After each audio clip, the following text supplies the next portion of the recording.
Salah satu problematika dari bisnis prostitusi yang tak kalah penting yakni persoalan lokalisasi. Data dari Kementerian Sosial hingga tahun 2016 ada 168 lokalisasi di tanah air. Namun pemerintah mengklaim dalam kurun waktu 2016 hingga 2019 telah menutup 156 lokalisasi.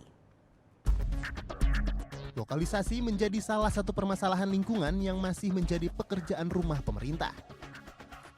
Data dari Kementerian Sosial hingga tahun 2016 tercatat ada 168 lokalisasi di tanah air. Namun hingga awal Januari 2019, pemerintah mengklaim telah menutup 156 di antaranya. Saat ini, tersisa 12 titik dengan jumlah pekerjanya mencapai 20.000 orang. Adanya lokalisasi di tanah air menurut catatan sejarah telah ada sejak zaman penjajahan kolonial. Tujuannya mengindustrikan dan mengkomersialisasikan kebutuhan seks. Atas sejarah itulah pemerintah mencatat hingga tahun 2016 setidaknya ada ratusan lokalisasi. Mulai dari skala besar hingga skala kecil, yang perlahan kini mulai ditertibkan. 4 daerah ini pernah disebut miliki titik lokalisasi yang banyak. Jawa Timur,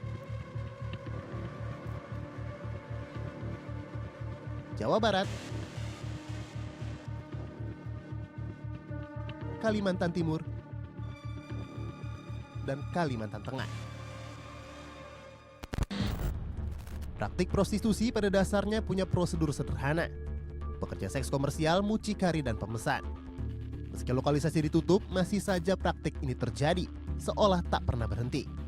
Prostitusi selalu menemukan celahnya untuk menjamur, beradaptasi dengan perkembangan zaman. Pemerintah pun diharapkan lebih strategis dalam menekan bisnis prostitusi ini.